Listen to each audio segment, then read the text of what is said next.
The gunshot shattered the windshield 3 seconds before Vanessa Sterling's SUV broke through the guardrail and plunged into darkness. She didn't scream. She had stopped screaming years ago when she learned that showing fear meant losing everything. Blood ran hot down her temple as freezing air ripped through the broken glass, and the vehicle tumbled end over end through pine branches and rock. Metal shrieked. Her wheelchair slammed against the ceiling. Then the world went black and silent, except for the howl of the blizzard outside. When she opened her eyes, a stranger's face appeared in the broken window, backlit by a flashlight beam cutting through falling snow. "Don't move," the man said. "I need to see if you're dying first." Vanessa tried to laugh, but only tasted blood. If you want to know whether the coldest billionaire in New York survived the night she was supposed to die, and what happened when she met the one man who refused to save her the way she expected, then stay with me until the end. Hit that like button and drop a comment with your city so I can see how far this story travels. The conference room on the 63rd floor of Sterling Industries smelled like expensive coffee and suppressed rage. Vanessa sat at the head of the table in her custom wheelchair, hands folded in her lap, watching 12 board members pretend they weren't terrified of her. "The audit's complete," she said. Her voice was quiet, but sharp enough to cut glass. "Someone's been moving money offshore for 18 months. $47 million vanished into shell companies that don't exist on paper, but somehow own 3 properties in the Caymans." Gregory Marks, her CFO for the past 6 years, shifted in his seat.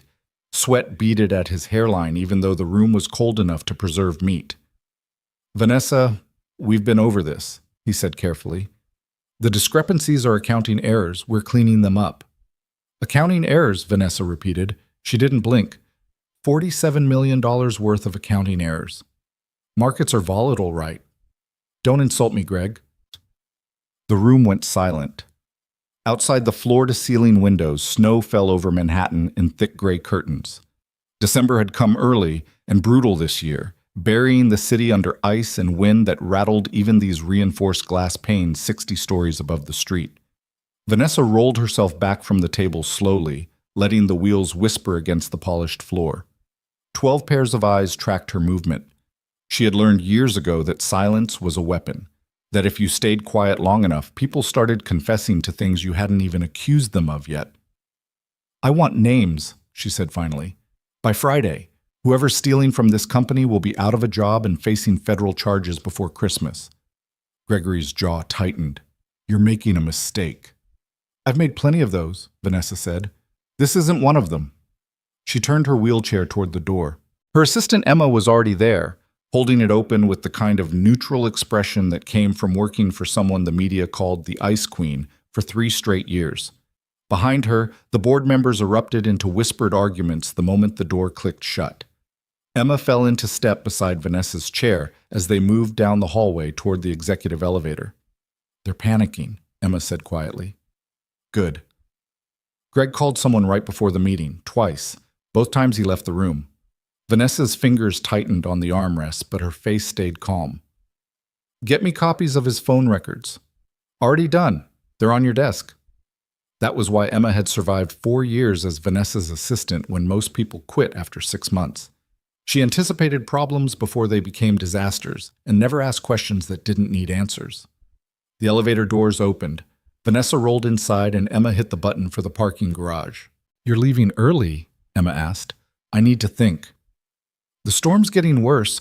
They're saying the highways might close by tonight." Vanessa glanced at her watch. 4:30 in the afternoon and the sky outside looked like midnight. "I'll be fine." Emma hesitated. "Do you want me to arrange a driver?" "No." The elevator dropped 63 floors in smooth silence. Vanessa closed her eyes and let herself feel the weight pulling at her chest, the exhaustion that had been building for months, maybe years. She was 30 years old, and she felt like she'd been running a war for decades. The accident had happened when she was 24. A drunk driver, a shattered spine, 6 months of surgeries that saved her life but couldn't save her legs. She remembered waking up in the hospital and hearing the doctors tell her father, the great Richard Sterling, founder of Sterling Industries, that his daughter would never walk again. She also remembered her father's response. "Then she'll learn to roll faster than everyone else walks." He hadn't meant it cruelly. He'd meant it as a challenge. a refusal to let the world treat her like something broken. But somewhere along the way, Vanessa had taken that lesson too far. She'd turned herself into something harder than steel, colder than the boardroom, sharper than the lawyers who tried to negotiate with her. She had spent 6 years proving she was stronger than the accident, stronger than the people who looked at her wheelchair first and her brain second, stronger than the executives who smiled to her face and whispered damaged goods behind her back until she fired them one by one and replaced them with people who were too afraid to whisper anything at all. And now she was alone at the top of a 63-story tower, uncovering corruption inside her own company and realizing that the people she trusted most were the ones stealing from her. The elevator opened onto the parking garage. Cold air rolled in, carrying the smell of gasoline in winter. Vanessa's black Range Rover was parked in her private space near the elevator. She'd had it modified with hand controls 2 years ago, everything she needed to drive without using her legs. It had cost a fortune, but it was worth it for the independence, for the ability to leave whenever she wanted without waiting for someone else to take her. She transferred herself into the driver's seat, folded the wheelchair, and stowed it in the back. Emma stood by the elevator doors, arms crossed against the cold. "Text me when you're home safe," Emma called. Vanessa didn't answer. She started the engine, pulled out of the garage, and disappeared into the storm. Whoa. The highway north out of Manhattan was a crawl of red taillights and honking horns. Vanessa sat in traffic for 40 minutes before the cars finally started moving, and by then the snow was falling so thick she could barely see the vehicle in front of her. Her phone buzzed, a text from Gregory. "We need to talk tonight." She deleted it without responding. Another text came through, this one from a number she didn't recognize. "You should have stayed out of it." Vanessa's breath caught. She stared at the message, read it twice, then locked her phone and tossed it onto the passenger seat. Someone was threatening her. That shouldn't have surprised her. She'd been threatened before. Angry investors, bitter ex-employees, competitors who wanted her to fail. But this felt different. This felt close. She pressed the accelerator and pulled into the left lane, speeding past the slower cars. The wipers struggled to keep the windshield clear. The headlights barely cut through the white curtain of snow. Her phone buzzed again. She ignored it. 20 miles outside the city, the traffic thinned. 30 miles out, she was alone on a 2-lane mountain highway with nothing but forest on both sides and snow piling up fast on the asphalt. She should have turned around, she knew that. But something in her chest refused to go back, refused to sit in her apartment and wait for the next threat, the next betrayal, the next fight. She was so tired of fighting. The road curved sharply to the left. Vanessa took the turn carefully, hands steady on the wheel. The tires slipped slightly but held. Then the headlights appeared in her rearview mirror. At first she thought it was just another car, someone else stupid enough to be driving through a blizzard in the mountains at night. But the headlights got closer, too close. They were right on her bumper now, high beams glaring into her mirrors. Vanessa's pulse kicked up. She pressed the gas, trying to pull ahead, but the road was too slick. The other vehicle matched her speed, staying inches from her rear fender. Her phone lit up on the passenger seat. Another text. Last chance. She grabbed the phone, read the message, and her blood went cold.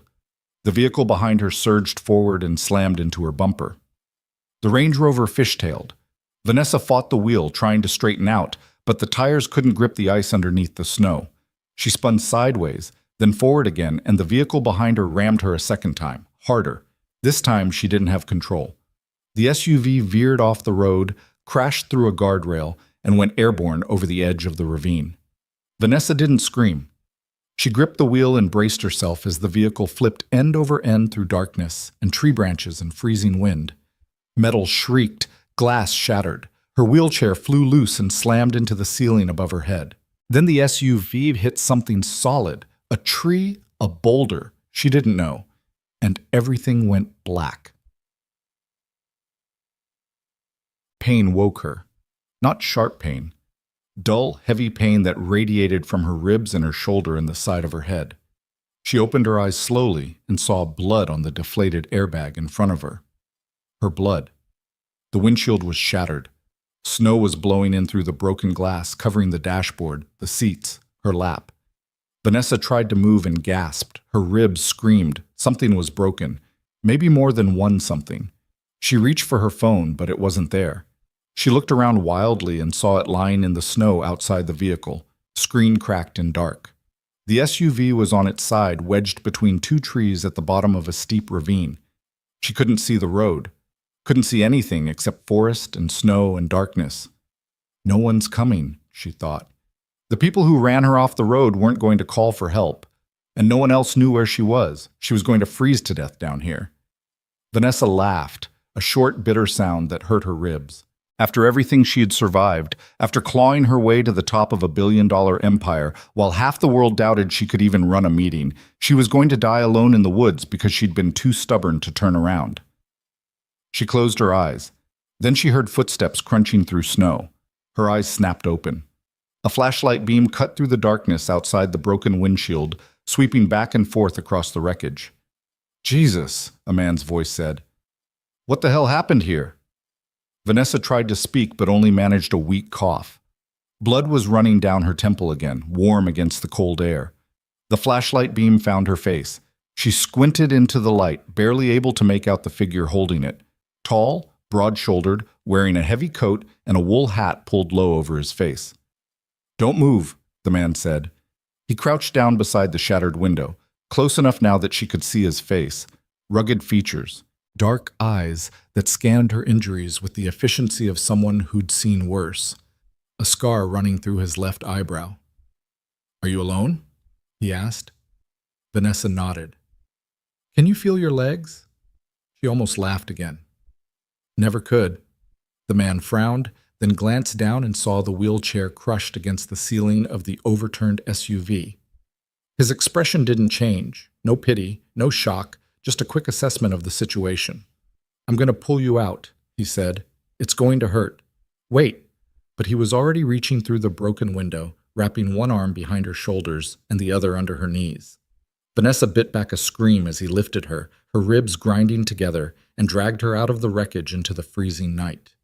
He set her down gently in the snow and immediately started checking her pulse, her pupils, the gash on her head. "I'm fine," Vanessa managed. "You're bleeding out of your skull and you just got thrown off a mountain," the man said flatly. "You're not fine." "Who are you?" He didn't answer. Instead, he shrugged off his coat and draped it over her, then pulled out his phone. No signal. He swore under his breath. "Roads are closed," he said. "Storm took out the cell towers. No one's getting up here until morning." "Great," Vanessa muttered. "So I'll just freeze to death slowly instead of quickly." The man stood up and looked down at her with an expression she couldn't read. "My cabin's half a mile from here. Can you hold on that long?" "Do I have a choice?" "Not really." He picked her up again, this time cradling her against his chest like she weighed nothing, and started walking through the snow. Vanessa wanted to protest, wanted to tell him she didn't need to be carried like some helpless damsel in a disaster movie. But her ribs hurt too much to argue, and the warmth of his body was the only thing keeping her from shaking apart. "What's your name?" she asked after a while. "Cole." "I'm Vanessa." "I know." She blinked up at him. "You know?"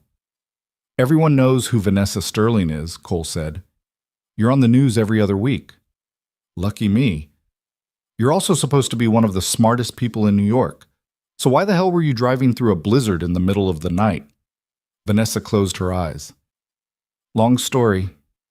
We've got all night." Set. Cole's cabin was small, rough, and warm. A single room with a wood stove in the corner, a narrow bed against one wall, a table and two chairs near the stove, and shelves lined with canned food and tools. It smelled like sawdust and coffee.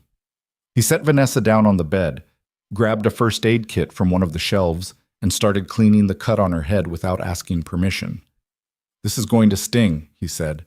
"I've had worse." He didn't respond, just worked quietly, his hands steady and careful. Vanessa watched him in the flickering light from the stove. He looked like he was in his early 30s, maybe a year or two older than her. His face was hard, not cruel, just worn down by something she couldn't name yet. The scar through his eyebrow was old. So were the calluses on his hands. "You live up here alone?" she asked. "Most of the time." "What do you do?" "Fix things." He taped a bandage over the cut. "Your ribs are probably cracked. Can't do anything about that except wrap them and wait. He pulled out an elastic bandage and hesitated. I need to lift your shirt. Vanessa nodded. She was too tired to care about modesty. Cole worked quickly, wrapping the bandage around her ribs tight enough to stabilize them, but not so tight she couldn't breathe. When he finished, he stepped back and studied her like she was an engine he was trying to diagnose. You'll live, he said. Thanks for the reassurance. He almost smiled. Almost. Then he turned away and started feeding wood into the stove. Vanessa leaned back against the wall, exhausted.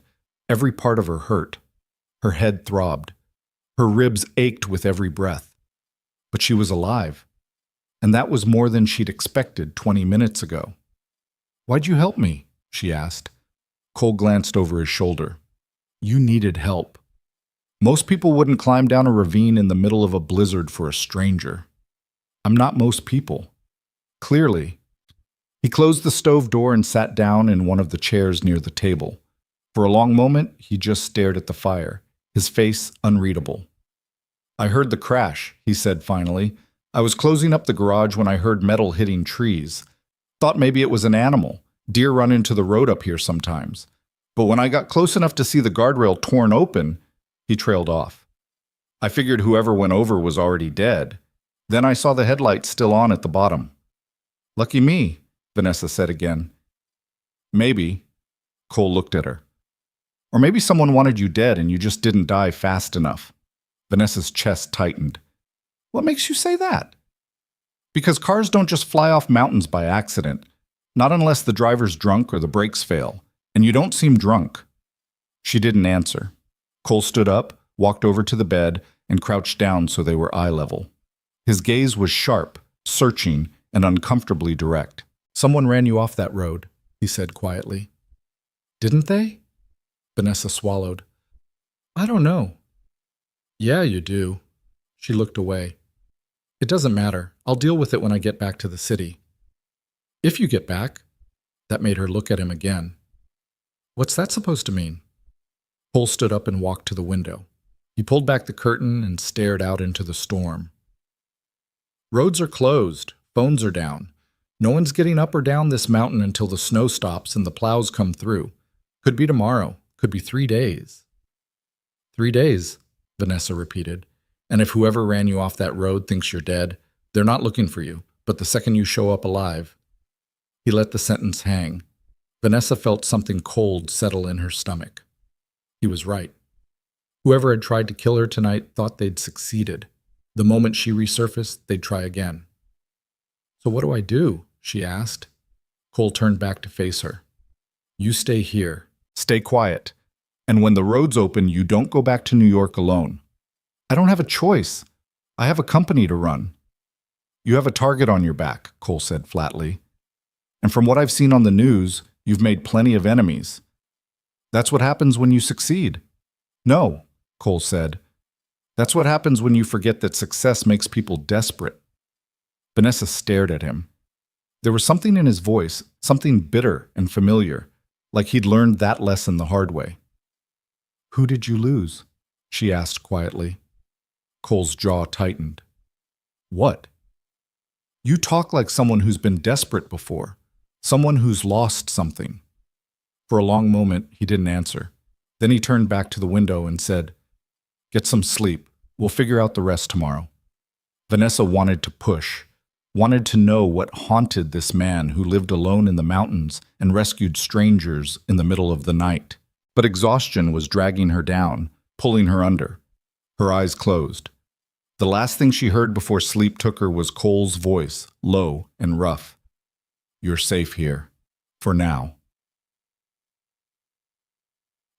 She woke to the sound of a child laughing. Vanessa's eyes snapped open. Sunlight was streaming through the window, pale winter sunlight that turned the snow outside into blinding white. Her ribs ached, her head throbbed, but the laughter was real. She sat up slowly and looked around. The cabin was empty except for her. The stove was still burning, the fire fresh. Someone had left a blanket over her while she slept. The laughter came again, muffled through the walls. Vanessa slid herself to the edge of the bed and realized her wheelchair wasn't there. Of course it wasn't. It was still crushed inside the SUV at the bottom of the ravine. She gritted her teeth, grabbed the edge of the table, and hauled herself upright. Her legs didn't work, but her arms were strong from 6 years of hauling herself in and out of chairs, cars, beds. She hopped awkwardly toward the door, using the furniture for balance. When she opened the door, cold air hit her face and she saw them. Cole was standing in the snow outside the cabin, building a snowman with a little girl who couldn't have been older than 7. The girl had dark curly hair and Cole's eyes. She was laughing as she packed snow onto the snowman's body, completely oblivious to the fact that her father looked like he hadn't slept. Vanessa leaned against the doorframe, watching. Cole glanced up and saw her. "You shouldn't be standing." "I shouldn't be a lot of things." The little girl looked over and her eyes went wide. "Dad, who's that?" "A friend," Cole said. "She got hurt last night. She's staying with us for a little while." The girl walked over, completely unafraid. "I'm Lily. Are you okay?" Vanessa looked down at the kid, at her open, curious face, and felt something twist in her chest. "I'm fine." "You don't look fine." "Lily," Cole said. "Inside. Now." The girl pouted but obeyed, running past Vanessa into the cabin. Cole followed, and Vanessa hobbled back inside after them. Cole picked up Lily and set her on one of the chairs. "Stay here. I need to talk to Vanessa." "Can I have cocoa?" "After." He walked Vanessa back to the bed, helped her sit down, and then crouched in front of her with that same unreadable expression. "You have a daughter," Vanessa said. "Yeah. You didn't mention that last night." "You didn't ask." Vanessa glanced at Lily, who was swinging her legs and humming to herself. "Where's her mother?" Cole's face went hard. "Gone." "Gone as in dead," Cole said flatly. 3 years ago." Vanessa's breath caught. "I'm sorry." "Don't be. You didn't kill her." The bitterness in his voice was sharp enough to cut. Vanessa wanted to ask more, wanted to know what had happened, but Cole stood up and walked away before she could. "I'm going into town," he said. "The Lily's staying with you." "Wait, what?" "Road's just opened. I need to check if anyone's looking for your car. If they are, we'll know someone's trying to find you." "And if they are?" Cole looked at her. "Then you're in more trouble than you thought." He grabbed his coat, kissed Lily on the forehead, and walked out the door. Vanessa sat there, staring after him. Lily hopped off the chair and walked over. "Do you want cocoa?" Vanessa blinked. "Sure." The kid grinned and ran to the stove. And Vanessa realized, for the first time in 6 years, she had absolutely no control over what happened next. Lily made terrible cocoa. She used too much powder, not enough milk, and stirred it with a butter knife because she couldn't find a spoon. The result was a thick, lukewarm sludge that tasted like someone had dissolved a candy bar in dirty water. Vanessa drank it anyway. "Is it good?" Lily asked, watching her with those big dark eyes that were too much like Cole's. "It's perfect," Vanessa lied. The kid beamed. She climbed onto the bed next to Vanessa and sat cross-legged, swinging one foot back and forth. "Dad says you're staying for a while." "Just until the roads are safe." "Are you in trouble?" Vanessa paused, the mug halfway to her lips. "Why would you think that?"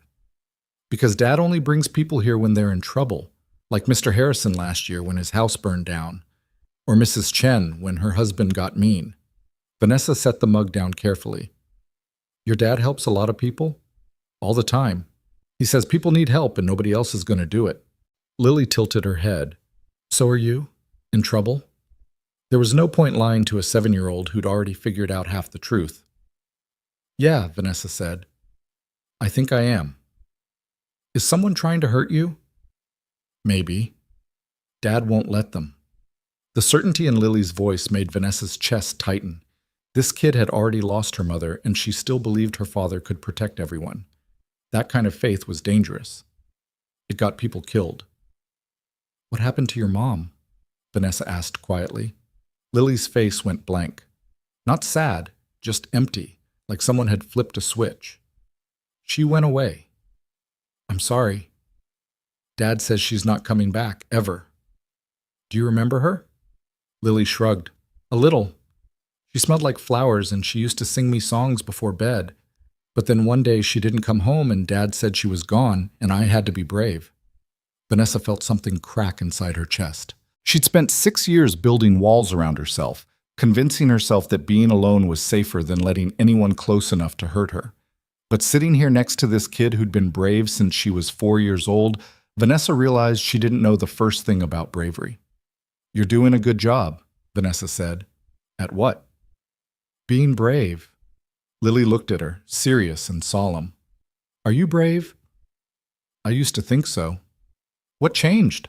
Vanessa laughed, a short, bitter sound. "Everything." They sat in silence for a while, drinking the terrible cocoa and watching the snow fall outside the window. Eventually, Lily got bored and started showing Vanessa her collection of rocks, different shapes and colors she'd found in the woods, and arranged on the windowsill like treasure. "This one's my favorite," Lily said, holding up a smooth black stone the size of a quarter. "Dad says it's probably from a meteor." "Is it?" "I don't know, but it's cool to pretend." Vanessa smiled. "Yeah, it is." An hour later, Cole came back. He walked through the door carrying a duffel bag and looking worse than he had when he left. His jaw was tight. His eyes were hard. And when he saw Vanessa sitting on the bed with Lily, something in his expression shifted, softened just slightly, then locked back down. "Lily, go play outside," he said. "But it's cold. Now." The kid knew better than to argue. She grabbed her coat and ran out, leaving Vanessa alone with Cole. He set the duffel bag on the table and unzipped it. Inside was Vanessa's phone, cracked but still functional, along with her wallet, her ID, and a laptop she'd left in the SUV. "You went back to the crash site," Vanessa said. "Yeah." "Why?" "Because I needed to know if anyone else had been there." He pulled out the phone and handed it to her. "They were." Vanessa's stomach dropped. "What do you mean?" "Someone climbed down into that ravine after you. Boot prints in the snow. Fresh ones." "They looked through the wreckage, probably checking to see if you were still inside." He paused. "When they didn't find a body, they left." "How do you know they were looking for a body?" "Because they brought a body bag." The room went cold. Vanessa stared at him, her pulse hammering in her ears. "You're lying." "I found it in the snow 20 feet from your car. Empty. They were ready to carry you out if you were dead." Cole sat down in the chair across from her. "So yeah, someone tried to kill you last night, and now they know they failed." Vanessa's hands started shaking. She pressed them against her thighs, trying to stop the tremor, but it didn't help. "Did you call the police?" "No signal. Towers are still down." "Then drive me into town. I'll call from there." "And tell them what?" Cole asked. "That someone ran you off the road, but you can't prove it because there's no witnesses and no cameras? That someone brought a body bag, but you don't know who? It's better than sitting here doing nothing." "No," Cole said flatly. "It's a good way to get yourself killed." Vanessa stood up. Well, tried to. Her legs didn't cooperate and she stumbled, grabbing the edge of the bed to keep from falling. Cole was on his feet instantly, steadying her with one hand on her arm. "Let me go," she said. "You can't even walk." "I don't need to walk. I need to—" She stopped, her voice breaking. "I need to do something." Cole didn't let go. "You need to stay alive." "Why do you care?" The question came out sharper than she meant it to. Cole's jaw tightened, and for a second Vanessa thought he was going to snap back at her. Instead, he just stared at her with those dark, unreadable eyes. "Because I've already watched one woman die when I could have saved her," he said quietly. "I'm not doing it again." Vanessa's breath caught. "Your wife?" "Yeah." "What happened?" Cole let go of her arm and stepped back. "That's not your business." "You just told me someone tried to kill me and now they're hunting me. I think I have a right to know who I'm hiding with." "You're not hiding with me. You're hiding from them." "Then tell me why you're helping me." Cole turned away, ran a hand through his hair, and let out a long breath. When he spoke again, his voice was rough, like the words were being dragged out of him against his will. 3 years ago, my wife Claire went into town to buy groceries. She never came home. They found her car on the side of the road with the driver's door open and her purse still inside. No blood. No signs of a struggle. Just gone. Vanessa felt her chest tighten. Did they find her? 2 weeks later. in the woods 10 miles from where her car was. She'd been shot twice in the back of the head and buried in a shallow grave. Oh my. Don't, Cole said sharply. Don't say you're sorry. I've heard it 1,000 times and it doesn't help. Vanessa closed her mouth. Cole stared at the wall, his hands clenched into fists. The police said it was random. Wrong place, wrong time. Maybe someone tried to carjack her and it went bad, but I knew that was bullshit. How? Because Claire was careful. She didn't pick up hitchhikers. She didn't stop for strangers. And she sure as hell didn't let someone walk up to her car without locking the doors. He looked at Vanessa. Someone she knew killed her. Someone she trusted. Did you tell the police? Of course I did. They didn't care. Case went cold after 6 months. No suspects. No leads. Just another dead woman nobody bothered to care about because we lived in the middle of nowhere and she didn't matter to anyone important. The bitterness in his voice was like acid. Vanessa had spent years surrounded by people who smiled while they stabbed her in the back. But she'd never heard rage like this, raw and unfiltered and so deeply buried that it had turned into something darker than anger. So you've been looking for her killer yourself, Vanessa said, for 3 years. Have you found anything? Not enough. Cole sat down again, elbows on his knees, staring at the floor. But I know it's connected to something bigger. Claire worked at the county clerk's office. She handled property records, deed transfers, boring stuff. Except a few weeks before she died, she told me something didn't add up. She said someone was buying up land in the area through shell companies, and the numbers were wrong. Vanessa's pulse kicked up. Shell companies? Yeah, why? Because that's what someone's doing to my company. Moving money through fake corporations that don't exist on paper. Cole looked at her sharply. You think it's connected? I don't know. Maybe. Vanessa's mind was racing now, putting pieces together. What kind of land was being bought? Forest, mountains, hundreds of acres. Worthless unless you're planning to develop it, and nobody develops out here. Too remote, too expensive. Unless you're not planning to develop it, Vanessa said slowly. Unless you're using the land for something else. Like what? I don't know, but if someone's buying property through shell companies and then killing anyone who asks questions, she trailed off, her stomach twisting. Then your wife wasn't random, she was a liability. Cole's face went pale. You're saying they killed her because she figured it out. I'm saying someone's running a criminal operation big enough that they'll murder people to protect it. And if they're tied to my company, if they've been laundering money through Sterling Industries, then I just became a liability too. The room went silent except for the crackle of the fire in the stove. We need to figure out who's behind this, Vanessa said. We? You want to know who killed your wife? I want to know who tried to kill me. Seems like we're after the same people. Cole studied her for a long moment. You don't even know me. I know you pulled me out of a wrecked car in the middle of a blizzard when you could have left me to freeze. I know you've been raising your daughter alone for 3 years while hunting for answers nobody else cares about, and I know you're not going to stop until you find them. Vanessa leaned forward. So yeah, we're doing this together. You can barely stand. I don't need to stand. I need to think. And if whoever's after you shows up here, then you shoot them, Vanessa said. I saw the shotgun by your door. Cole almost smiled. Almost. You're serious. I'm a billionaire with a target on my back, hiding in a cabin with a single father and his kid. Of course I'm serious. He stared at her. Then he stood up, walked to the duffel bag, and pulled out her laptop. Can you access your company's files from this? Yeah, why? Because if someone's stealing from you, there's a trail. Money always leaves a trail. He handed her the laptop. Find it. Vanessa opened the laptop, powered it on, and waited for it to boot up. Her ribs ached, her head throbbed, but her mind was sharp and focused in a way it hadn't been in months.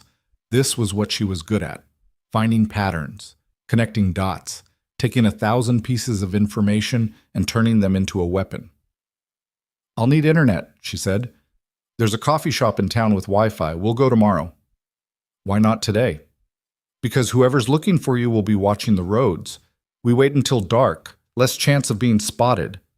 Vanessa nodded. It made sense. She hated it, but it made sense. Cole walked to the door and opened it. Lily, Come inside. The kid came running back in, cheeks red from the cold. She looked at Vanessa, then at Cole, then back at Vanessa. Are you guys friends now? She asked. Something like that, Cole said. Lily grinned.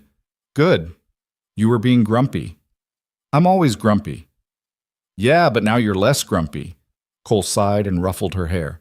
Go wash your hands. Lunch in 10 minutes. Lily ran off to the tiny bathroom in the corner. Cole glanced at Vanessa. You should rest, he said. You look like hell. Thanks. I mean it. You're not going to be any use if you pass out. Vanessa wanted to argue, but exhaustion was already dragging at her. She nodded and lay back on the bed, pulling the blanket over herself. Cole turned away and started pulling food out of the cabinets. The last thing Vanessa saw before her eyes closed was him standing at the stove, making lunch for his daughter, looking like a man who'd been doing this alone for too long. She fell asleep wondering what it must be like to carry that much weight every single day. When she woke up, it was dark outside. The cabin was lit by a single lamp near the table where Cole sat, reading something on his phone. Lily was curled up in the other bed against the far wall, snoring softly. Vanessa sat up slowly, wincing as her ribs protested. What time is it? 8, Cole said without looking up. Why didn't you wake me? Because you needed sleep more than you needed food. Vanessa's stomach growled, betraying her. Cole stood up, walked to the stove, and pulled out a plate covered with a towel. Underneath was a sandwich and some kind of soup that smelled better than anything she'd eaten in weeks. Eat, he said, handing it to her. She ate. The soup was simple. Chicken broth, vegetables, nothing fancy, but it was hot, and it filled the empty space in her stomach that she hadn't realized was there. Cole sat back down and watched her. You want to tell me why someone wants you dead? Vanessa swallowed a mouthful of soup. I found out my CFO's been embezzling money, $47 million over 18 months. When I told the board I was going to the feds, he threatened me. Then someone ran me off the road. You think it was him? I don't know, maybe. Or maybe he told someone else and they decided I was a problem. What kind of people are we talking about? The kind who hide behind lawyers and shell companies. The kind who've been stealing from me for years and think they're untouchable. Cole leaned back in his chair. They're not wrong. People like that usually are untouchable. Not this time. You sound confident. I am. Vanessa set the plate aside. I didn't build a billion-dollar company by letting people steal from me. I've destroyed careers for less than this. And that's why they want you dead, Cole said, because you're dangerous. Good. Let them be afraid. Cole shook his head. You don't get it. Fear makes people desperate. And desperate people don't care about collateral damage. What's that supposed to mean? It means they'll come after everyone around you, your assistant, your employees, anyone you've talked to in the last week. He paused, including me and Lily. Vanessa's chest went tight. I didn't ask you to help me. No, but I did anyway, and now we're both in this. Then why are you still helping me? Cole looked at her for a long time. Because 3 years ago, I stood in the woods and watched them pull my wife's body out of the ground. And I swore that if I ever got a chance to find the people responsible, I'd take it, no matter what. Even if it puts your daughter in danger? Lily's already in danger. She has been since the day Claire died. His voice was hard. I've been watching over my shoulder for 3 years waiting for someone to come after us next. At least now I know what I'm fighting. Vanessa didn't know what to say to that. She'd spent her whole life fighting battles on her own terms, in boardrooms, in courtrooms, in conference calls where she dismantled people with numbers and contracts and cold precision. But this was different. This was survival. And survival didn't care about strategy or leverage or who had the most money. Okay, she said finally. So what's the plan? Tomorrow we go into town. You access your files, find the trail, figure out who's behind this. Then we take that information and we bury them. Just like that? Just like that. Vanessa almost laughed. You make it sound easy. It won't be. But it's the only option we've got. Cole stood up and walked to the window, staring out into the darkness. Unless you want to run, disappear, change your name and hope they never find you. That's not an option. Why not? Because I don't run. Cole glanced back at her. Even when you should? Especially then. He studied her for a moment, then nodded. Good, because I don't run either. They stood there in silence, two people who'd been broken by different tragedies but had somehow ended up in the same place. Vanessa didn't know if Cole was trustworthy, didn't know if she was making the biggest mistake of her life by dragging him into this. But she knew one thing. She wasn't alone anymore. And maybe that was enough. The next morning, Cole woke her before dawn. Get dressed. We're leaving in 20. Vanessa sat up, her body aching. What about Lily? She's staying with a neighbor, Mrs. Patterson. Lives a mile down the road. She's safe. You're sure? No. But it's safer than bringing her with us. Cole helped Vanessa into the passenger seat of his truck, a battered Ford that looked older than she was, and they drove through the mountains as the sun started to rise. The roads were clear but icy, and Cole drove with the kind of careful precision that came from years of navigating them. The town was small, maybe 500 people. One main street with the post office, a diner, a gas station, and a coffee shop that looked like it had been there since the 70s. Cole parked behind the coffee shop and turned off the engine. Stay in the truck. I'll make sure it's clear first. I'm not sitting here like a damsel in distress. You're sitting here because you can't walk, and if someone spots you, we're both dead. Vanessa wanted to argue, but she knew he was right. She watched him get out, walk around the building, and disappear inside. 5 minutes later, he came back. We're good. Only 3 people inside, and none of them look like hired killers. How do you know what a hired killer looks like? I don't, but I'm guessing they don't usually order pumpkin spice lattes. Vanessa snorted. Cole helped her out of the truck and into the coffee shop. The place smelled like burnt coffee and cinnamon rolls. An older woman behind the counter smiled at them, and Cole ordered 2 coffees while Vanessa set up her laptop at a corner table. She logged into the company's encrypted server and started pulling files. Financial records, offshore accounts, dummy corporations registered in the Caymans, Delaware, Luxembourg. And then she saw it, a pattern. Every single shell company tied to the embezzlement had one thing in common. They were registered under the same law firm, Caldwell & Marsh, based in New York. Vanessa's pulse kicked up.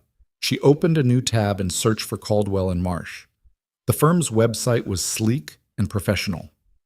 Corporate law, real estate, mergers and acquisitions. But when she dug deeper, when she started cross-referencing the firm's client list with the property records Cole had mentioned, she found something that made her blood run cold.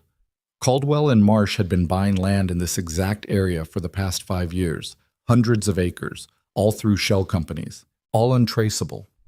And one of the firm's founding partners was Gregory Marks, her CFO. Vanessa's hands started shaking. Cole. He was at her side instantly. What is it? I found them. She turned the laptop so he could see. My CFO is part of a law firm that's been buying land up here for years, the same land your wife was tracking. Cole's face went pale. You're sure? Positive. Vanessa pulled up more files. Look at this. Every property purchase coincides with a transfer of money from my company to one of these shell corporations. They've been using Sterling Industries to fund whatever they're doing out here. What are they doing? I don't know. But it's big enough that they killed your wife and tried to kill me to keep it quiet.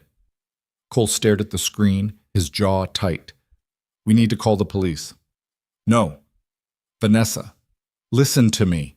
She grabbed his arm. If we go to the police now, they'll arrest Gregory and maybe a few other people. But the people at the top, the ones actually running this operation, they'll disappear. We'll never find them. So what do you want to do? Vanessa's mind was racing. We find out what they're hiding, we get proof, and then we destroy them. That's insane. Maybe, but it's the only way to make sure they don't get away with it. Cole looked at her like she'd lost her mind. Maybe she had. But sitting here staring at the evidence of a conspiracy that had killed Cole's wife and nearly killed her, Vanessa felt something she hadn't felt in years. Clarity. For the first time since the accident, she knew exactly what she was fighting for. And she wasn't going to stop until she won. Cole drove them back to the cabin in silence. Vanessa could see the tension in his shoulders, the way his hands gripped the steering wheel hard enough to turn his knuckles white. He hadn't said a word since they left the coffee shop 20 minutes ago. You're angry, Vanessa said. I'm not angry. You look angry. I'm thinking. About what? Cole didn't answer right away. He took a sharp turn onto a dirt road that led deeper into the forest, the truck bouncing over ruts and frozen mud. Finally, he said, about whether you're right. About what? About going after them ourselves instead of calling the cops. Vanessa shifted in her seat, wincing as her ribs protested. You don't think I'm right? I think you're used to fighting battles where the rules protect you. Lawyers, contracts, board meetings. This isn't that. He glanced at her. These people killed my wife and left her in the woods like garbage. They ran you off a mountain and brought a body bag to clean up the mess. You really think they're going to let us walk away just because we have evidence? No, Vanessa said. I think they're going to try to kill us, which is why we need to be smarter than they are. And how do we do that? By figuring out what they're hiding before they figure out we're still alive. Cole exhaled hard through his nose. You make it sound simple. It's not, but it's the only way. They drove the rest of the way in silence. When they reached the cabin, Mrs. Patterson's old sedan was parked out front. Cole killed the engine and sat there for a moment, staring at the steering wheel. If we do this, he said quietly, and something happens to Lily because of it, I'll never forgive myself. Then we make sure nothing happens to her. You can't promise that. No, but I can promise I'll do everything in my power to keep her safe. Vanessa looked at him. I'm not asking you to trust me, Cole. I'm asking you to let me help you finish what your wife started. Cole's jaw tightened. Then he nodded once and got out of the truck. Inside, Lily was sitting at the table with Mrs. Patterson, working on a coloring book. The old woman looked up when they walked in and smiled. She's been an angel, Mrs. Patterson said. Didn't give me a bit of trouble. Thanks, Helen. Cole kissed Lily on the top of her head. You okay? I'm bored, Lily said. Mrs. Patterson doesn't have internet. You'll survive. Mrs. Patterson stood up, gathering her coat. I'll leave you folks alone. Call if you need anything. After she left, Lily looked between Cole and Vanessa with suspicious eyes. Where did you go? Town, Cole said. Why? Adult stuff. That's not an answer. It's the only one you're getting. Cole pulled out a box of crackers from the cabinet and tossed it to her. Snack, then homework. Lily groaned but took the crackers and went back to her coloring book. Cole walked over to Vanessa and lowered his voice. We need a plan. I know. What do you have in mind? Vanessa pulled out her phone, miraculously still working despite the cracked screen, and opened the photos she'd taken of the laptop files before they left the coffee shop. Caldwell and Marsh owns over 2,000 acres of land in this area. Most of it's concentrated in 3 locations. She zoomed in on a map. Here, here, and here. Cole studied the map. That's all state forest. You can't build on it. Can't even log it without permits. Then what are they using it for? I don't know, but if we're going to find out, we need to go look. Vanessa frowned. You mean physically go to these locations? You have a better idea? Yes. We could access satellite imagery, see if there's anything unusual. Or we could drive out there tonight and see for ourselves? That's insane. So is sitting here waiting for them to find us? Cole crossed his arms. Look, I've lived in these mountains my whole life. I know every back road, every trail, every place someone could hide something they don't want found. If there's something out there, I'll find it. And if they're watching those locations, then we'll be careful. Vanessa wanted to argue, wanted to tell him this was reckless and dangerous and exactly the kind of mistake that got people killed. But she also knew he was right. They couldn't just sit here staring at maps and hoping the answers would appear. Fine, she said, but I'm coming with you. No. Yes. You can barely walk. I don't need to walk. I need to see what's out there. Vanessa held his gaze. You're not doing this without me. Cole looked like he wanted to keep arguing, but something in her expression must have convinced him. He sighed. We leave after dark, and if I tell you to stay in the truck, you stay in the truck. Deal. They waited until after Lily went to bed. Cole spent the time loading gear into the truck. Flashlights, binoculars, a hunting rifle he kept locked in a cabinet near the door. Vanessa watched him work, her stomach knotting with anxiety she refused to show. Have you done this before? she asked. Done what? Stalked criminals through the woods in the middle of the night. Cole paused, then looked at her. Once. What happened? I found an illegal hunting camp, poachers killing deer out of season and selling the meat. I called the rangers and they arrested 3 guys. That's it? What did you expect, a shootout? I don't know, something more dramatic. Cole almost smiled. Real life isn't dramatic. It's messy and boring, and most of the time nothing happens. And the times when something does happen? That's when people die. The words hung in the air between them. Vanessa swallowed hard and nodded. At 11 o'clock they left.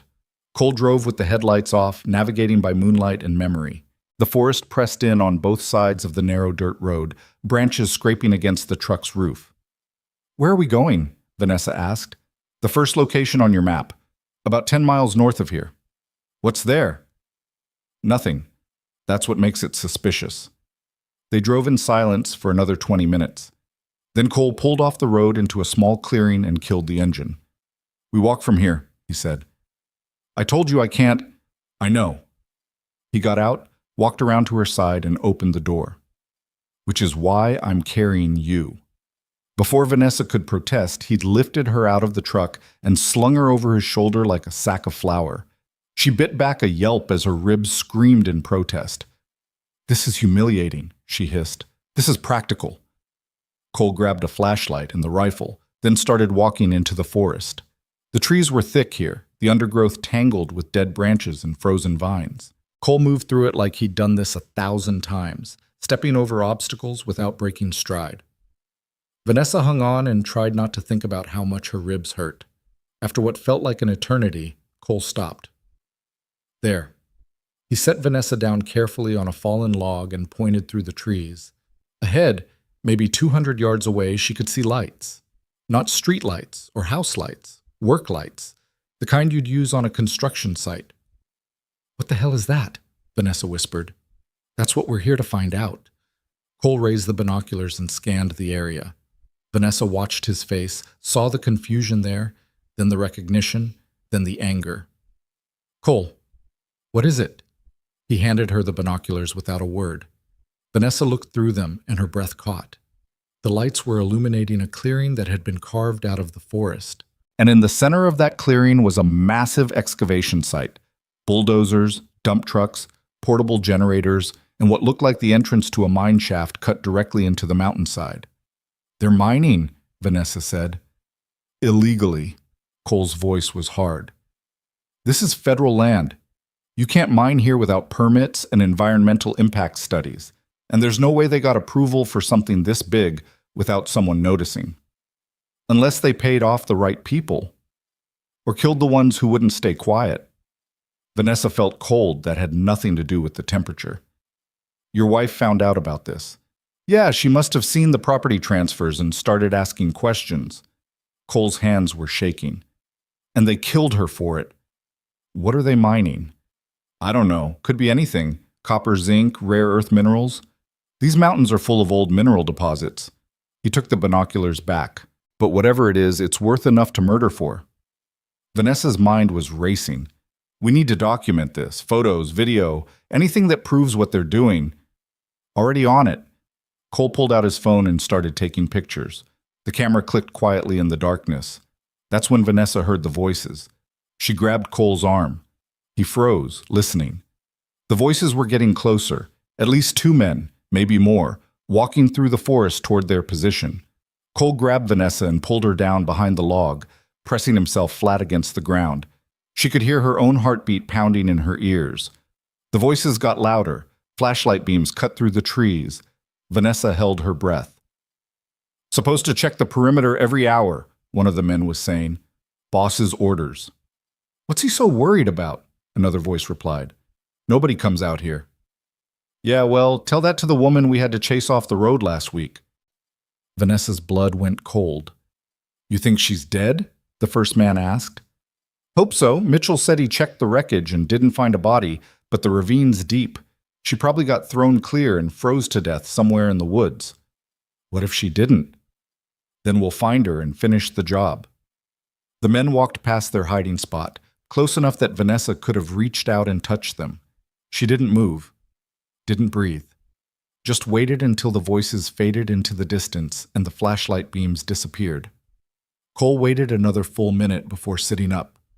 "We need to go, now." He lifted Vanessa again, this time cradling her against his chest, and started moving back through the forest as quickly and quietly as he could. Vanessa clung to him, her heart still racing. When they reached the truck, Cole practically threw her into the passenger seat and climbed behind the wheel. He didn't start the engine, just sat there, gripping the steering wheel, breathing hard. "Those men," Vanessa said quietly, "they're the ones who ran me off the road." "Yeah. They're going to keep looking for me." "Yeah. And when they find me, they won't." Cole started the engine and pulled out onto the road. "Because we're not giving them the chance." They drove back to the cabin in tense silence. When they got there, Cole carried Vanessa inside and set her on the bed. Lily was still asleep in the other room, curled up with a stuffed rabbit Cole must have won at some fair years ago. Vanessa watched Cole pace back and forth across the small cabin, his face tight with anger and fear and something else she couldn't name. "We have proof now," she said. "Photos of the mine. Evidence that they're operating illegally. We can take this to the authorities." "And tell them what? That I carried you into the woods and we spied on a criminal operation?" Cole shook his head. "That's trespassing. That's breaking about 6 different laws. Any lawyer worth a damn will get that evidence thrown out in 5 minutes." "Then what do we do?" Cole stopped pacing and looked at her. "We go public. You're a billionaire. You've got a platform. You leak the photos, you tell your story, you make it impossible for them to cover this up. They'll come after me. They're already coming after you." Vanessa knew he was right. She pulled out her phone and stared at the cracked screen. Emma had sent her 17 messages in the past 3 days. So had her lawyer. So had half the board of directors. Everyone wanted to know where she was, if she was okay, when she was coming back. She could call Emma right now, tell her everything, get the photos out to the media before sunrise. But something stopped her. "If I go public," Vanessa said slowly, "they'll know I survived, and they'll come after everyone around me to find out where I am." So that includes you and Lily." Cole's face went hard. "Let them come. Cole, I'm not hiding anymore." His voice was low and dangerous. "I've spent 3 years sitting in this cabin wondering who killed my wife and why. Now I know, and I'm not letting them get away with it. Even if it means putting Lily in danger? Lily's been in danger since the day she was born into this world." Cole knelt down in front of Vanessa. "But at least this way she'll grow up knowing her father fought for something, that he didn't just roll over and let the bad guys win." Vanessa stared at him. This man who'd lost everything and rebuilt his life around his daughter. This man who'd saved her when he had every reason to leave her to die. This man who was ready to go to war with people who killed anyone who got in their way. "Okay," she said, "we go public." "You're sure?" "No, but I'm doing it anyway." Cole nodded. He stood up, walked to the stove, and started making coffee. While he worked, Vanessa opened her laptop and started typing. An email to Emma with instructions to prepare a press release. Another email to her lawyer with the photos from tonight attached. A third email to the FBI field office in New York with everything she knew about Caldwell and Marsh and their illegal mining operation. She was about to hit send when her phone rang. The number was blocked. Vanessa stared at it, her finger hovering over the answer button. "Don't," Cole said. "It could be important." "Or it could be them." Vanessa answered anyway. "Hello? Miss Sterling." The voice on the other end was smooth, professional, and terrifying in its calmness. "I'm glad to hear you're still alive." Vanessa's blood turned to ice. "Who is this?" "Someone who's been very worried about you. You disappeared so suddenly. We thought perhaps you'd been in an accident. What do you want?" "To talk. To resolve this situation before it becomes unpleasant for everyone involved." "I'm not interested." "I think you are. Because if you're not, then we'll have to resolve things another way. And trust me, Ms. Sterling, you won't like that outcome." Vanessa's hand was shaking. Cole was at her side now, listening, his face pale. "You're threatening me," Vanessa said. "I'm offering you a choice. Come back to New York. Forget what you think you know. And we'll forget that you've been poking around in things that don't concern you. And if I don't, then we'll be forced to take measures to protect our interests. And those measures will include everyone you care about, your assistant, your employees, that rugged mountain man you've been staying with. The voice paused. His daughter is adorable, by the way. 7 years old, right? Curly dark hair. Goes to Pine Ridge Elementary. Vanessa felt her stomach drop. Cole grabbed the phone from her hand. You touch my daughter and I'll kill you myself, he snarled into the phone. Mr. Bennett. How protective. I admire that. The voice stayed calm. But protection only works when you know where the threat is coming from. And right now, you have no idea who I am or where I'm calling from, which means your daughter is vulnerable, just like Ms. Sterling was vulnerable on that mountain road 3 nights ago. Cole's knuckles were white around the phone. What do you want? I want Ms. Sterling to come to New York, alone, tomorrow night. There's a private airfield outside the city. I'll send the address. If she shows up, we talk. If she doesn't, we start with the little girl. The line went dead. Cole stood there holding the phone, his chest heaving. Then he threw it across the room hard enough to shatter it against the wall. Cole, get Lily. His voice was shaking. Now, we're leaving. Where are we going? I don't know. Somewhere they can't find us. They already found us. Vanessa grabbed his arm. They know who you are. They know where Lily goes to school. Running won't help. Then what do you suggest? I go to New York. I meet them. And I end this. That's suicide. Maybe, but it's the only way to keep Lily safe. Cole stared at her. You don't even know my daughter. No, but I know what it's like to lose everything because someone decided you were in their way. Vanessa's voice was steady. And I'm not letting that happen to her. They'll kill you. Probably, but at least I'll go down fighting. Cole looked at her for a long moment. Then he walked to the window and stared out into the darkness. When he spoke again, his voice was barely a whisper. There's another option. What? We kill them first.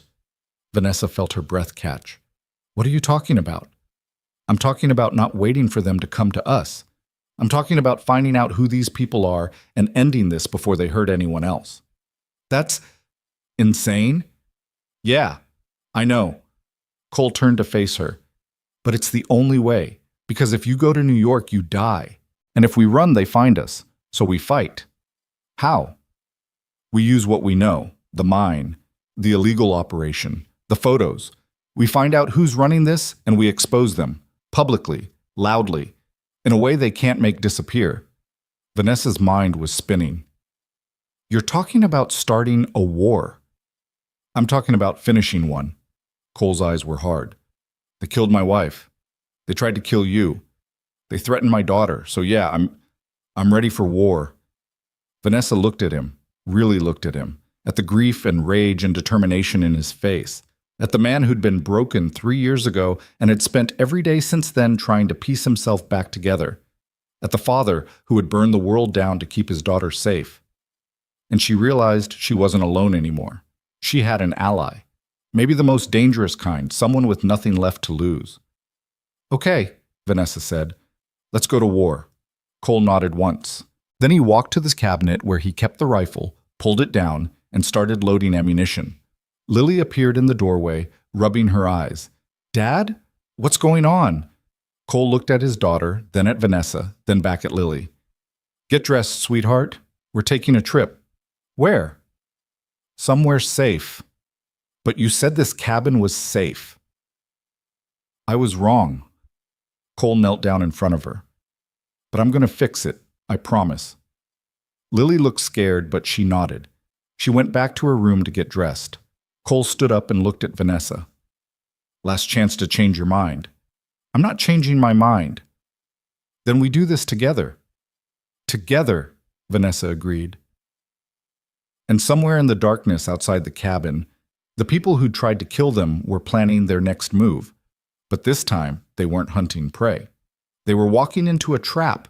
Cole drove them to a hunting lodge 40 miles east that belonged to a friend who only used it during deer season. The place was isolated, accessible only by a logging road that hadn't been maintained in years, and far enough off the grid that nobody would think to look there. They arrived just before dawn. Lily had fallen asleep in the back seat, her head resting against Vanessa's shoulder. Cole carried her inside and laid her on one of the bunks, tucking a blanket around her small body. Vanessa watched him from the doorway, her ribs aching from the rough drive. The tenderness in his movements didn't match the rage she'd seen in his eyes an hour ago. He was two different people, the father who sang his daughter to sleep and the man ready to commit murder to protect her. She understood that duality better than she wanted to admit. "How long do we have?" Vanessa asked when Cole came back out. "Before they find us? A day? Maybe 2 if we're lucky." He walked to the window and peered through the dusty curtains. "Before they hurt someone else? Less than that. Then we move fast. We need more than speed, we need leverage." Cole turned to face her. "Those photos won't be enough. We need names, hard evidence that ties specific people to the mine and to the murders." "I can get names," Vanessa said. "Caldwell and Marsh has to file paperwork for those shell companies. Corporate records, tax documents, wire transfers, everything leaves a trail. Can you access that from here?" "If I can get a strong enough internet connection, yes." Cole pulled out his phone, a burner he'd grabbed from the cabin before they left. "There's a library in Ridgemont about 20 miles south. They've got public computers and Wi-Fi." "That's a risk." "Everything's a risk now." He pocketed the phone. "We go at noon when it's crowded. Easier to blend in." Vanessa nodded. She was exhausted, her body screaming for rest, but adrenaline kept her sharp. "What about Lily?" "She stays here, door locked. She knows how to use a phone if something goes wrong." "You're going to leave a 7-year-old alone in the woods?" "She's been alone before." Cole's voice was flat. "She's tougher than you think." Vanessa wanted to argue, but she saw the pain behind his words. This was a kid who'd learned to be brave because her father couldn't always be there to protect her, because the world had already taken one parent and taught her that safety was a lie people told children to help them sleep. "Okay," Vanessa said. "We do it your way." They spent the next few hours preparing. Cole inventoried their supplies: food, water, ammunition, first aid. Vanessa drafted emails on her phone that she'd send the moment they had internet access. One to Emma, with instructions to freeze all company accounts tied to Gregory Marks. Another to her lawyer authorizing a full forensic audit of Sterling Industries' financial records.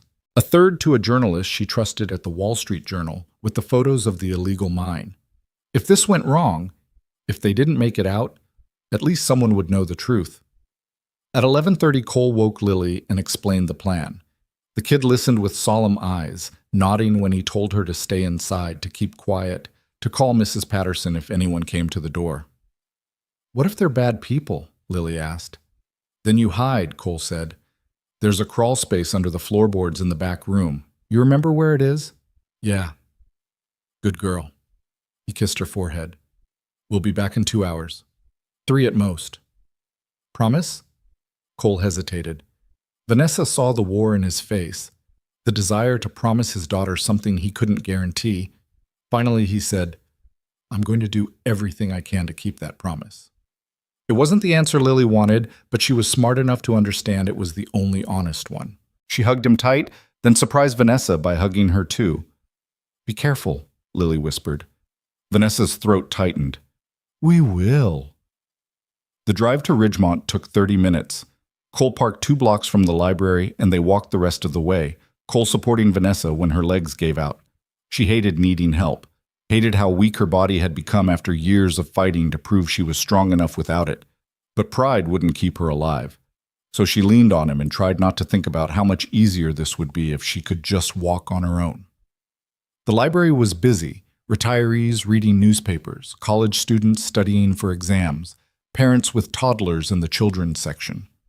Cole found them a computer in the back corner where they could see both exits.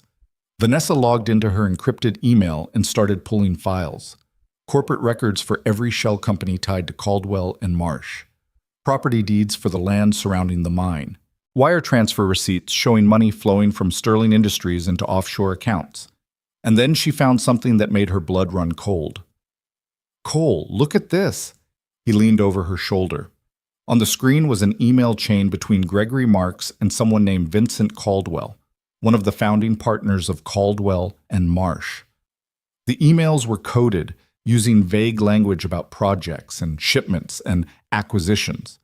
But one message was different. Sent 6 weeks ago, it read, "The Sterling woman is asking questions. She's seen the offshore accounts. We need to handle this before she digs deeper. Recommend immediate action." Gregory's response was 3 words: already in motion. Vanessa felt sick. They planned this. The crash wasn't a panic move. They'd been planning to kill me for weeks. "Keep reading," Cole said, his voice tight. She scrolled down. Another email from 2 years ago, this one between Vincent Caldwell and someone named Marcus Webb. The subject line was county clerk issue. The message read, "Bennett woman won't stop asking about the property transfers. She's filed a formal inquiry with the state. We can't have her talking to federal regulators. Handle it quietly. Make it look like an accident or a disappearance. No body if possible." Marcus Webb's response, "Consider it done." Vanessa looked at Cole. His face had gone white, his hands clenched into fists. "They killed her," he said quietly. "Not because she was a threat. Because she asked questions." "I'm sorry," Vanessa whispered. Cole didn't respond. He just stared at the screen, his jaw working. Then he stood up, walked to the window, and stood there breathing hard. Vanessa kept digging. She found more emails, more evidence, shipments of equipment to the mine, bribes paid to local officials, payments to men with criminal records for security services. And finally, buried in a folder marked Executive Communications, she found the smoking gun. A memo from Vincent Caldwell to the board of Caldwell and Marsh outlining the entire operation. The mine was extracting rare earth minerals worth hundreds of millions of dollars. They'd been operating illegally for 4 years, funneling the profits through Sterling Industries to make them look legitimate. Anyone who discovered the operation was eliminated. The memo included a list of names, people who'd been handled. Claire Bennett was third on the list. Vanessa downloaded everything onto a flash drive. Then she sent the emails, all of them, to Emma, to her lawyer, to the journalist, to the FBI. She didn't wait for confirmation, just hit send and logged out. "It's done," she said. Cole turned from the window. His eyes were red, but his voice was steady. "What happens now?" "Now, we wait for them to panic." Vanessa stood up, using the desk for support. "Once those emails go public, Caldwell and Marsh is finished. The FBI will raid the mine. The media will destroy them. They'll have nowhere to hide. Unless they kill us first. They'll try, but they're running out of time." They left the library and headed back to the truck. Halfway there, Cole's phone buzzed. He pulled it out, looked at the screen, and his face went pale. "What is it?" Vanessa asked. "Text from Mrs. Patterson." His voice was shaking. "She went to check on Lily. The lodge is empty. Lily's gone." Vanessa felt the world tilt. "What?" "She's gone." Cole was already running, his phone pressed to his ear. "Helen, it's me. Are you sure? Did you check the crawl space?" A pause. "What do you mean there's blood?" He stopped running, just stood there in the middle of the sidewalk, the phone falling from his hand. Vanessa caught up to him. "Cole, talk to me." "There's blood on the floor." His voice was hollow. "And a note." "What does it say?" Cole looked at her, and she saw something in his eyes she'd never seen before. Not anger, not grief. Something worse. Terror. "It says if we want her back, you need to come to New York tonight, alone." Vanessa's stomach dropped. "They took her." "Yeah." "How did they find us?" "I don't know. I don't care." Cole picked up his phone. "I'm calling the police." "No." "Vanessa, if you call the police, they'll kill her." Vanessa grabbed his arm. "These people don't leave witnesses. They don't negotiate. The only reason Lily's still alive is because they need her as leverage to get to me." "Then what do we do?" "We give them what they want." Vanessa's mind was racing. "I go to New York, I meet them, and while they're focused on me, you find Lily." "That's insane. It's the only option we have." Cole stared at her. "You're asking me to let you walk into a death trap. I'm asking you to save your daughter." Vanessa's voice was firm. "You can't do both, Cole. You can't fight them and protect Lily at the same time. So you choose her, and I'll handle the rest." "They'll kill you." "Maybe, But I'm buying you time. Use it. Cole looked like he wanted to argue. Instead, he closed his eyes and took a long, shaking breath. When he opened them again, the terror was gone. In its place was cold, calculating fury. Okay, he said, but we do this my way. What's your way? You go to New York, you let them think they've won, and while they're distracted, I'm going to burn their whole operation to the ground. They drove back toward the lodge to regroup. On the way, Cole made 3 phone calls. The first was to a man named Danny, who owed him a favor from years ago. The second was to a woman named Sarah, who ran a private security firm out of Albany. The third was to someone he called Reyes, who didn't say much but promised to be ready. Vanessa didn't ask who these people were. She just listened to Cole put together a plan that sounded half brilliant and half suicidal. When they reached the lodge, Mrs. Patterson was waiting outside, her face pale. I'm so sorry, Cole. I came to check on her like you asked. And the door was open and there was... It's okay, Helen. Cole's voice was gentle but strained. This isn't your fault. There's blood in the back room. Not a lot, but enough. Cole pushed past her into the lodge. Vanessa followed. The blood was on the floor near the crawlspace entrance, smeared like someone had dragged Lily out. The note was pinned to the wall with a hunting knife. Cole read it, his hands shaking. Then he tore it down and handed it to Vanessa. The note was typed, cold and efficient. Ms. Sterling, you have until midnight tonight to arrive at the private airfield outside Newark. Come alone. No police, no FBI. If you comply, the child lives. If you don't, we send her back to her father in pieces. The address is below. Don't be late. Vanessa felt fury rise in her chest, white-hot and consuming. These people had tried to kill her. They'd murdered Cole's wife. And now they'd kidnapped a 7-year-old girl to use as bait. She was done running, done being afraid. What time is it? She asked. Cole checked his watch. 4:30. Then we have 7.5 hours. Vanessa looked at him. Get me to New York. Vanessa, I'm not arguing about this. Get me on a plane. Get me to that airfield. And then you find your daughter and you get her out. What are you going to do? I'm going to make sure they regret ever coming after us. Cole stared at her. Then he nodded. Okay, but you're not going in unarmed. I don't know how to shoot. You don't need to shoot. You just need to record. He pulled out his phone and handed it to her. This phone's clean. No way to trace it back to us. It's got a recording app. You get them talking. You get them to confess. And you send that recording to every news outlet in the country. And if they search me, they will. Which is why you're going to hide the phone somewhere they won't look. Cole paused. Can you do that? Vanessa thought about it. Yeah, I can do that. Good. Cole walked to the door. We leave in 10 minutes. Grab whatever you need. While Cole loaded the truck, Vanessa sat down and composed one final email. This one to Emma, with instructions to execute if she didn't make contact within 24 hours. Instructions to release everything. The photos, the emails, the financial records, all of it. Instructions to make sure the world knew what happened. She hit send and closed the laptop. Mrs. Patterson appeared in the doorway.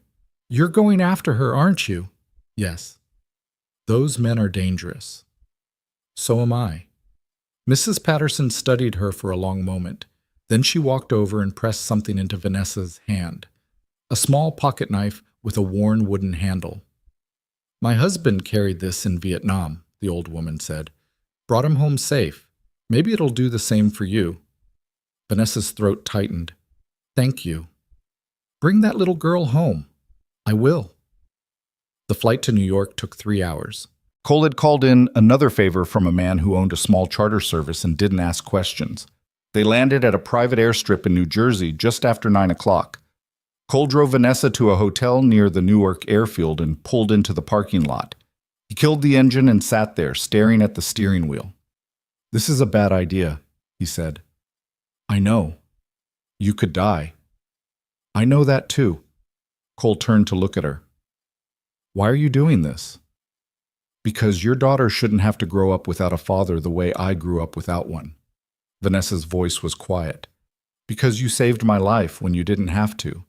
And because I'm tired of letting bad people win. Cole reached over and took her hand. His palm was rough and calloused and warm. "If you don't make it out, I will." "If you don't," he repeated, "I want you to know you're the bravest person I've ever met."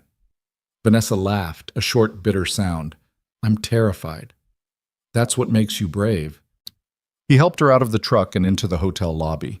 They got a room on the first floor, easier access for someone in a wheelchair, and Cole carried her inside. He set her on the bed and knelt down in front of her. "The airfield is 10 minutes from here. You go in at midnight like they asked. I'll be watching from the perimeter. If anything goes wrong, if you need help, you signal me. 3 flashes from your phone. And then what? And then I come in and we fight our way out." "That's not a plan. That's a suicide pact." Cole almost smiled. "Yeah, but it's the best we've got." He stood up and walked to the door. Then he stopped and looked back at her. "Vanessa." "Yeah?" "My wife died because I wasn't fast enough to save her. I won't let that happen to you." "You don't owe me anything, Cole." "Yeah, I do." He left. Vanessa sat on the bed alone, listening to the sound of traffic outside the window. Her ribs ached, her head throbbed, and she was about to walk into a trap that would probably get her killed. But for the first time in 6 years, she wasn't doing it alone. She had someone fighting beside her. Someone who believed she was brave even when she didn't believe it herself. That had to count for something. At 11:30, she called an Uber. The driver was a young guy who talked the entire ride about his dreams of opening a restaurant someday. Vanessa barely heard him. She was too busy running through scenarios in her head, trying to figure out how to stay alive long enough to matter. The airfield was deserted when they arrived. Just a single runway, a few hangars, and a small office building that looked abandoned.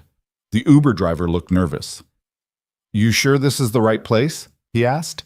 "Yeah, thanks for the ride." She got out and watched him drive away. Then she was alone in the darkness with nothing but the distant hum of the highway and the cold wind cutting through her coat. A black SUV pulled up 30 seconds later. 2 men got out, both wearing suits, both looking like they'd been doing this kind of work for a long time. "Ms. Sterling," one of them said, "we need to search you." "Go ahead." They patted her down roughly, checking for weapons, wires, anything that could be used against them. They found Mrs. Patterson's knife and tossed it aside. They found her phone and smashed it under their boot. But they didn't find the second phone Cole had given her, the one she'd hidden in a place they'd never think to look. "She's clean," the first man said. The second man grabbed Vanessa's wheelchair from the back of the SUV and set it beside her. "Get in." She did. They pushed her across the tarmac toward one of the hangars. The door was open. Inside, a small private jet was waiting, engines already running, and standing at the base of the stairs was Gregory Marks. He smiled when he saw her. "Vanessa, I'm so glad you could make it. Where's the girl?" "Safe. For now." Gregory walked down the stairs and crouched in front of her wheelchair. "I want you to understand something. This didn't have to happen. If you just stayed in your lane, if you just accepted that some things are bigger than you, none of this would have been necessary. You tried to kill me. I tried to protect an operation worth $500 million. You were collateral damage." He stood up. "But now you're here, and we're going to have a conversation about what happens next." "What happens next is you go to prison." Gregory laughed. "You still don't get it, do you? There is no prison for people like me. We own the prisons. We own the judges. We own the system."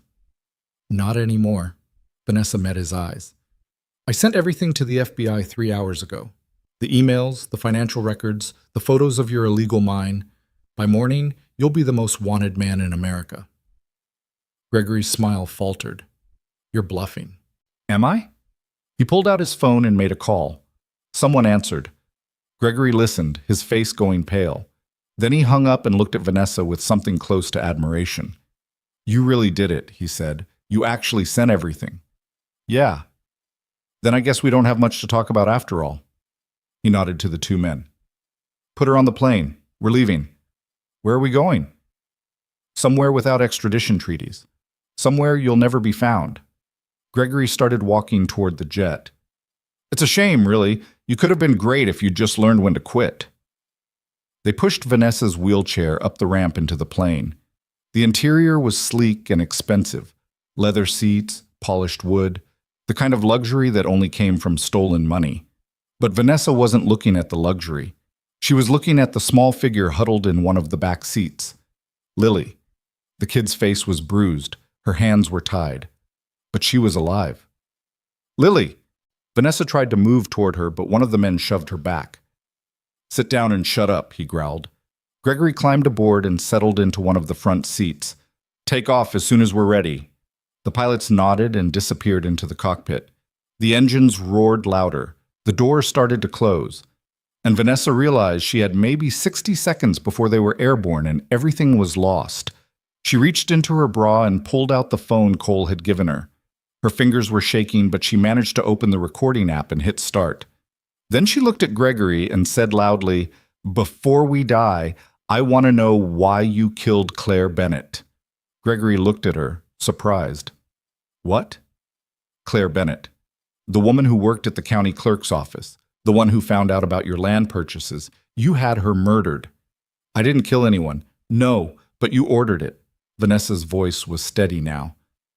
Just like you ordered Marcus Webb to kill me. Just like you kidnapped a 7-year-old girl to cover your tracks. I want to hear you say it. Gregory stared at her, then he laughed. Why? You think you're wearing a wire? We searched you. I don't need a wire. I just need the truth. Fine. You want the truth? Gregory leaned forward. Claire Bennett was a problem. She wouldn't stop asking questions, so we made her disappear.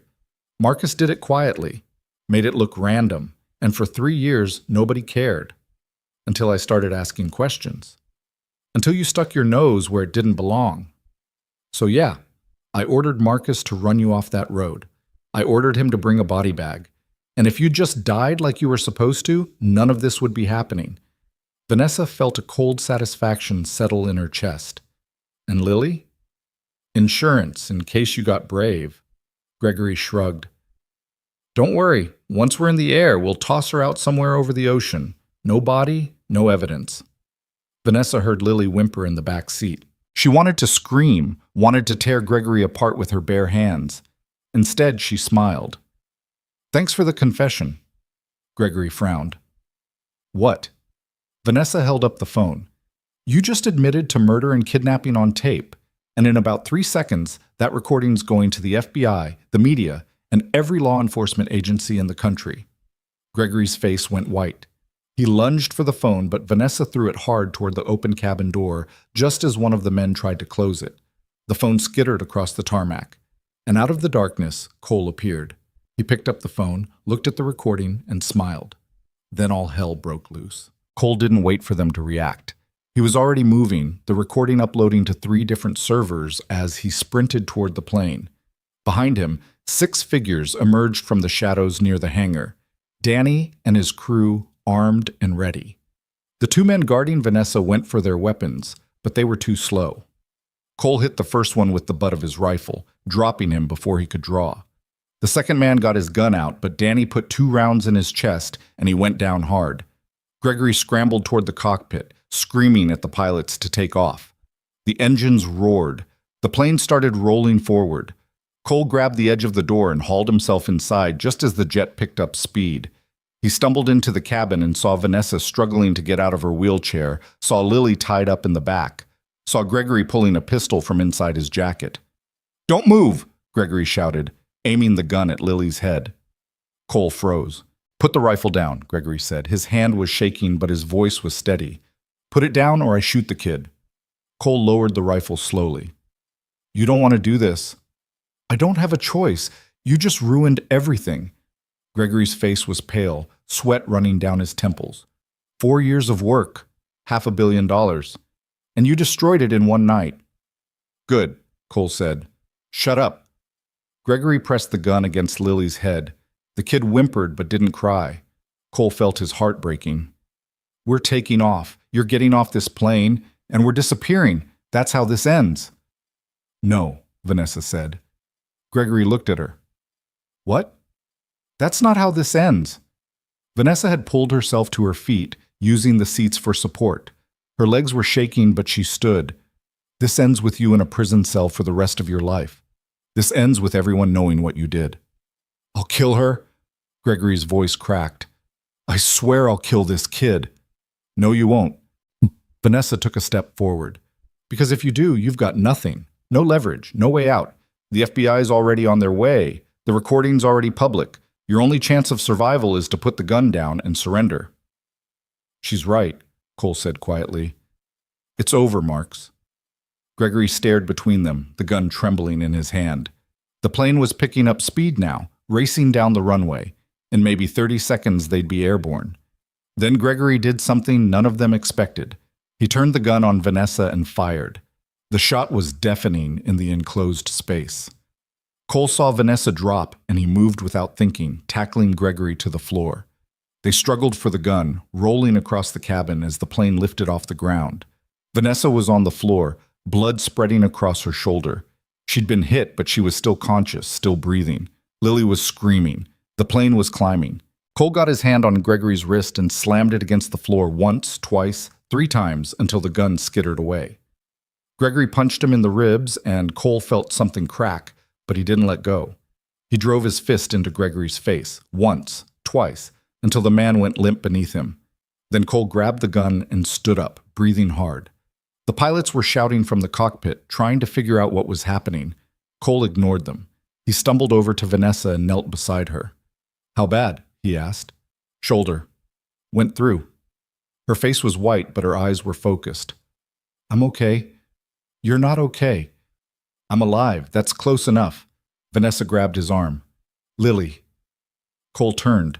His daughter was still tied to the seat, tears streaming down her face. He ran to her, cut the ropes with Mrs. Patterson's knife that one of the men had dropped, and pulled her into his arms. "I've got you," he whispered. "I've got you, sweetheart. You're safe." Lily clung to him, sobbing into his chest. Cole held her tight and tried not to fall apart. The plane leveled off. They were maybe 500 feet in the air now, climbing over the New Jersey marshlands. Cole carried Lily to the front of the cabin and kicked open the cockpit door. "Land this plane," he said. The pilots looked at the rifle in his hand and didn't argue. One of them radioed the tower. "Newark Tower, this is November 7-2 Bravo declaring an emergency. We need immediate clearance to return." The response came back within seconds. "November 7-2 Bravo, you are cleared for emergency landing. Runway 22 left. Emergency services standing by." The plane banked hard and started descending.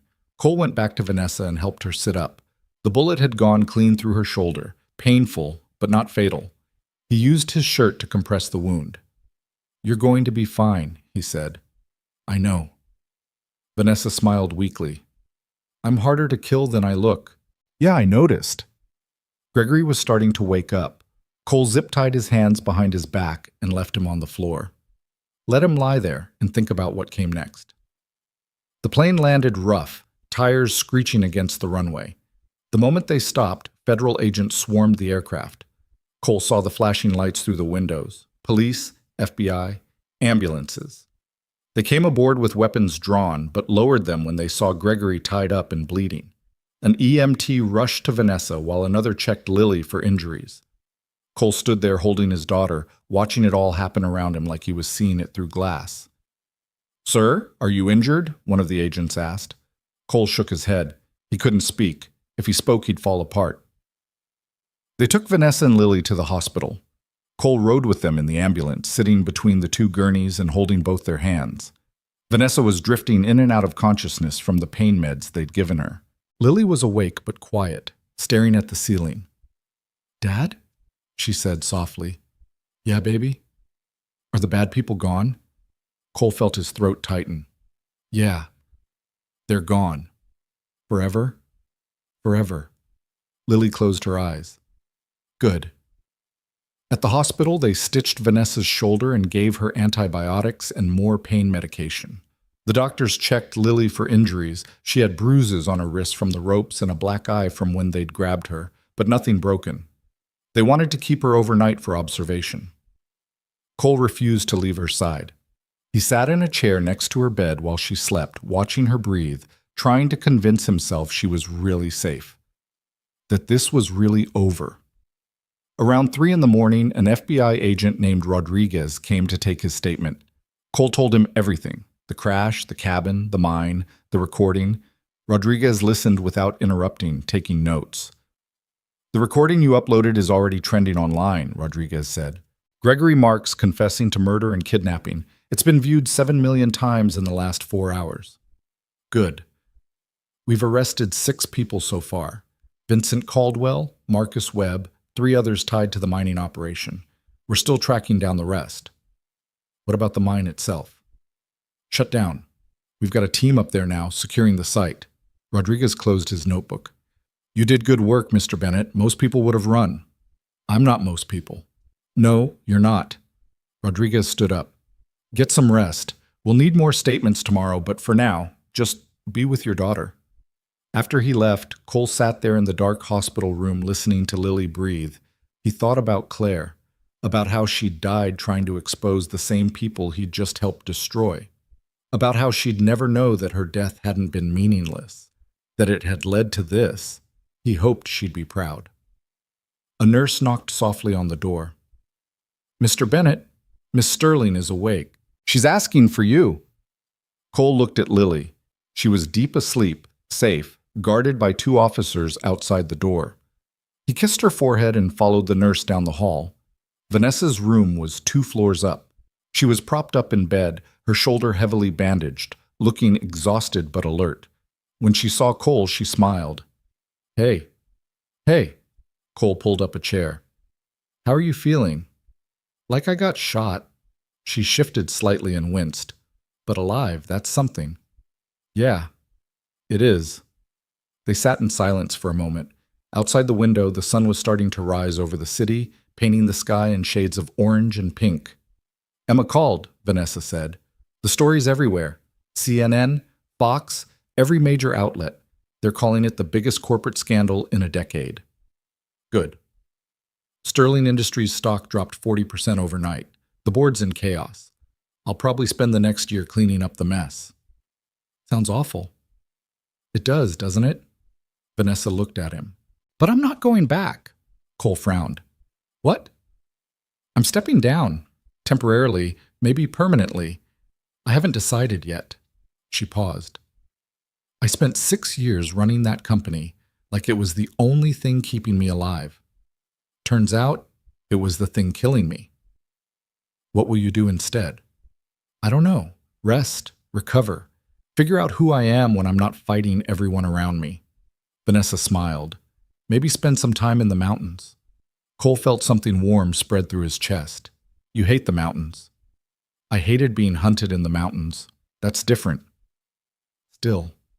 "Cole." Vanessa reached out and took his hand. "You saved my life. Twice. You could have left me in that ravine.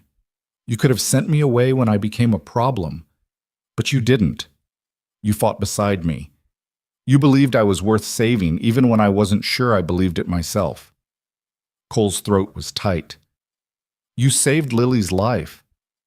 We saved each other." Vanessa squeezed his hand. "So I'm asking you, when I get out of here, when this is all over, can I come visit, you and Lily?" "Yeah," Cole said. "Yeah, you can." "Good." They sat there holding hands while the sun rose over New York, 2 people who'd been broken by different tragedies but had somehow found their way to each other. It wasn't perfect. It wasn't a fairy tale. But it was real. And that was enough. 3 months later, Vanessa stood on the porch of Cole's cabin watching Lily chase a butterfly through the tall grass near the tree line. Her shoulder still ached when it rained, but the scar was healing clean. The doctors said she'd regain full mobility within a year. She'd left her wheelchair in New York. Not because she didn't need it, some days she still did, but because up here, in the mountains, she'd learned to move differently. Slower. Carefully. Without the constant pressure to prove she could do everything alone. Cole came out of the cabin carrying 2 mugs of coffee. He handed her one and leaned against the railing beside her. "She's getting faster," Vanessa said, nodding toward Lily. "Yeah, kids do that." "She seems happy." "She is." Cole sipped his coffee. "Therapy's helping. She still has nightmares sometimes, but they're getting less frequent." "Good." They stood in comfortable silence. In the distance, mountains stretched toward the horizon, covered in trees that were just starting to turn gold with the first hint of autumn. Gregory Marks got 40 years, Cole said. Vincent Caldwell got 30. Marcus Webb took a plea deal and testified against everyone else. I heard. Claire's case was officially reopened. They're ruling her death a homicide now, finally. Vanessa glanced at him. How do you feel about that? I don't know. Cole stared out at the mountains. I wanted answers for so long, wanted someone to pay for what they did to her. And now they are. But it doesn't bring her back. Doesn't change anything. It changes something, Vanessa said. It means she mattered, that her death wasn't swept under the rug, that someone cared enough to fight for her. Cole looked at her. Yeah, I guess it does. Lily came running back, breathless and grinning. I almost caught it. Almost doesn't count, Cole said, but he was smiling. Can Vanessa and I go to the lake? If Vanessa wants to. Vanessa looked at the kid's hopeful face and felt something warm settle in her chest. Yeah, let's go. They walked down to the lake, Lily chattering the whole way about school and her friends and a book she was reading about dragons. Vanessa listened and responded and tried not to think about all the years she'd spent alone in her Manhattan penthouse, convinced that connection was weakness. She'd been wrong about so many things. At the lake, Lily waded into the shallow water while Vanessa sat on a fallen log nearby. Cole had stayed at the cabin to fix something on the roof. It was just the two of them and the sound of water lapping against the shore. Vanessa? Lily said after a while. Yeah? Are you going to stay here? Vanessa hesitated. I don't know. Why? Because I like it when you're here. Dad's less grumpy. Vanessa laughed. Your dad's always grumpy. Yeah, but it's different now. Like he's grumpy on purpose instead of because he's sad. Out of the mouths of children, Vanessa thought. Do you want me to stay? Lily thought about it seriously. Yeah, I think I do. Can I ask you something? Okay. Are you still scared about what happened? Lily picked up a smooth stone and turned it over in her hand. Sometimes. I have bad dreams about the men who took me, but then I wake up and Dad's there and I remember they can't hurt me anymore. You're very brave. Dad says being brave means being scared but doing it anyway. Your dad's a smart man. Lily grinned. Don't tell him that. He'll get a big head. Vanessa smiled. This kid had been through hell, and she was still standing, still laughing, still finding joy in butterflies and lakes and smooth stones. If that wasn't strength, Vanessa didn't know what was. That evening they ate dinner on the porch. Grilled fish Cole had caught that morning, vegetables from Mrs. Patterson's garden, bread Lily had helped bake. It was simple food, but it tasted better than anything Vanessa had eaten in Manhattan's finest restaurants. After Lily went to bed, Cole and Vanessa sat on the porch steps watching the stars come out. I sold my apartment, Vanessa said. Cole looked at her. In New York? Yeah, and I'm liquidating most of my assets, keeping enough to live on but giving the rest away. Scholarships, mostly, for disabled kids who want to go into business. That's good. It feels right. Vanessa paused. I spent so long trying to prove I was strong enough to survive anything. But strength isn't about surviving alone. It's about knowing when to ask for help, when to let people in. Took you a while to figure that out. Took me almost dying to figure that out. She looked at him. What about you? What are you going to do now? Cole was quiet for a long time. Then he said, I thought about leaving, taking Lily somewhere far away where nobody knows what happened, starting over.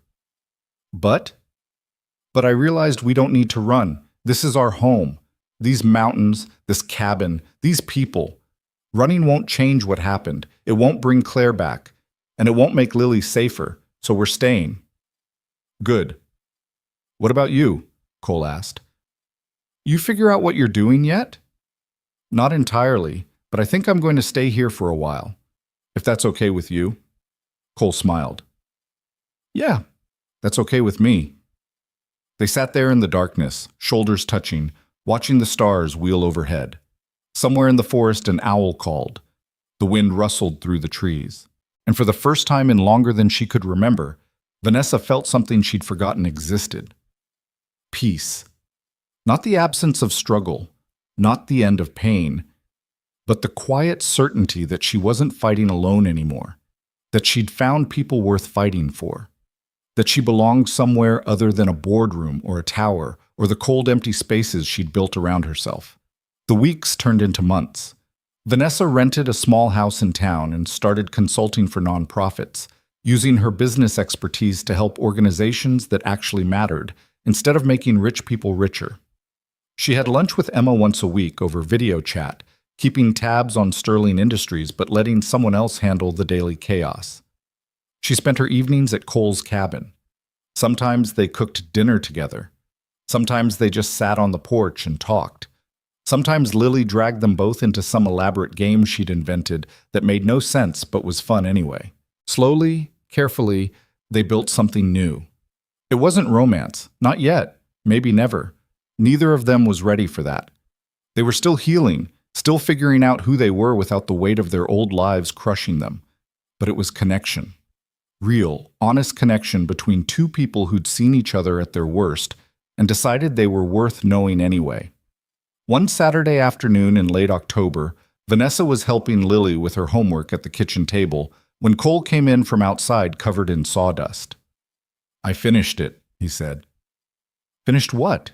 Vanessa asked. "Come see." They followed him outside to the back of the cabin where he'd been working on something for weeks. There, in the clearing near the tree line, was a wooden ramp leading up to a new deck he'd built onto the back of the cabin. The ramp was smooth and wide and perfectly angled. "It's for your wheelchair," Cole said, "so you don't have to struggle with the stairs when you need it." Vanessa stared at him. "You built this for me?" "Yeah." "Cole, I... Her voice broke. "Thank you." "You're welcome." Lily grabbed Vanessa's hand. "Can we try it?" They went back inside to get the wheelchair. Vanessa kept one at Cole's place now for the days when her legs didn't cooperate, and Lily insisted on pushing her up the ramp. It rolled smoothly, perfectly balanced. At the top, the new deck opened up to a view of the mountains that took Vanessa's breath away. "I thought you could use it when you work," Cole said. "Good view, fresh air. Better than being cooped up inside." Vanessa looked at him and felt something shift in her chest. This man who'd spent 3 years alone, who'd been broken by grief, who'd learned to survive by keeping everyone at a distance. He'd built her a ramp, not because she asked, not because he had to, but because he wanted her to feel like she belonged. "I love it," she said quietly. Cole smiled. "Good." That night, after Lily went to bed, Vanessa and Cole sat on the new deck wrapped in blankets against the cold. The stars were brilliant overhead, sharp and clear in the mountain air. "Can I ask you something?" Vanessa said. "Sure." "Do you think Claire would be okay with this? With me being here?" Cole was quiet for a long time. Then he said, "I think Claire would want me to be happy, and I think she'd like you." "Yeah?" "Yeah. You're stubborn and fierce and you don't take crap from anyone. She was the same way." He paused. "And I think she'd be glad Lily has someone else who cares about her. Someone strong who'll teach her that being disabled doesn't mean being weak." Vanessa's eyes stung. "I hope so. I know so." They sat in silence, wrapped in blankets and starlight, two broken people who'd found their way to something that resembled healing. It wasn't perfect. Some days Vanessa still woke up panicking, convinced someone was coming to hurt her. Some nights Cole still had nightmares about finding Claire's body.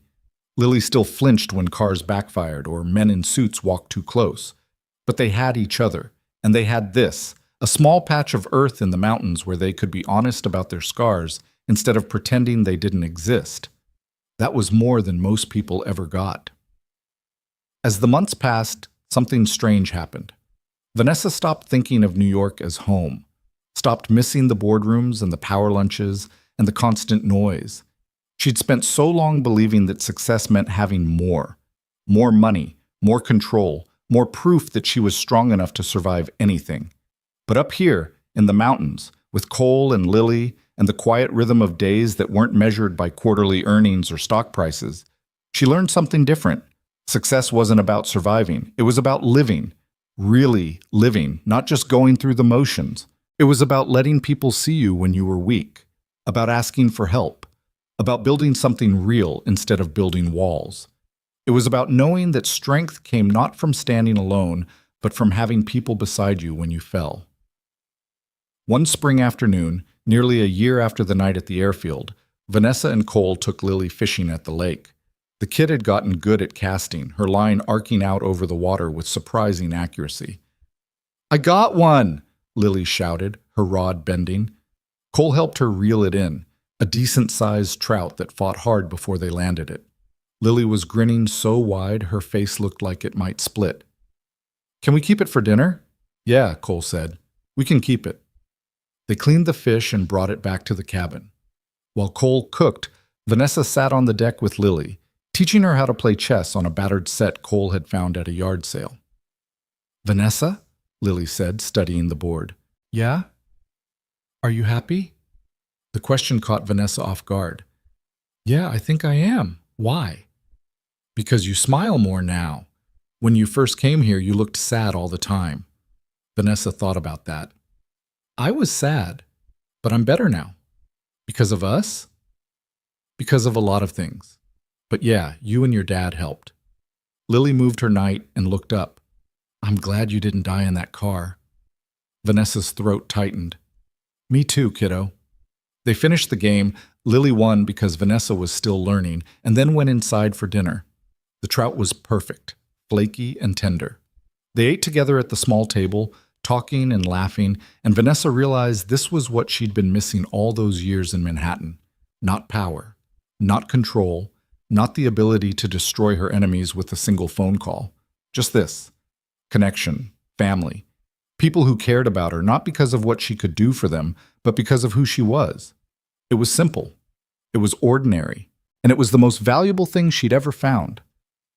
Later that night, after Lily had gone to bed, Vanessa and Cole walked down to the lake. The moon was full, reflected on the water like a silver coin. "I've been thinking," Vanessa said. "About what?" "About staying. Not just visiting, actually staying." Cole looked at her. "Here?" "Yeah, I mean, I'd get my own place, obviously. I'm not suggesting we—" She stopped, suddenly nervous. "I just mean I want to stay in the area. Be close, if that's okay." Cole smiled.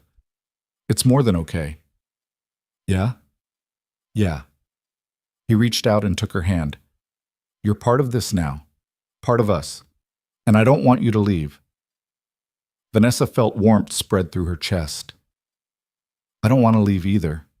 They stood there holding hands in the moonlight. Two people who'd survived things that should have destroyed them. Who'd learned that healing wasn't about becoming who you were before the trauma. It was about becoming someone new. Someone who carried their scars but wasn't defined by them. Someone who understood that being saved didn't make you weak. It made you human. And being human, messy and flawed and vulnerable, was the bravest thing either of them had ever done. 6 months later, Vanessa bought a house 3 miles from Cole's cabin. It was small but comfortable, with a view of the mountains and enough space for her to work. She set up an office and started consulting full-time, helping nonprofits and small businesses instead of billionaires. She didn't miss the money, didn't miss the power, didn't miss the cold, empty penthouse or the endless meetings or the people who smiled while plotting her destruction. She had something better now. She had mornings spent drinking coffee on her porch, afternoons helping Lily with homework, evenings at Cole's cabin cooking dinner and arguing good-naturedly about everything from politics to whether pineapple belonged on pizza.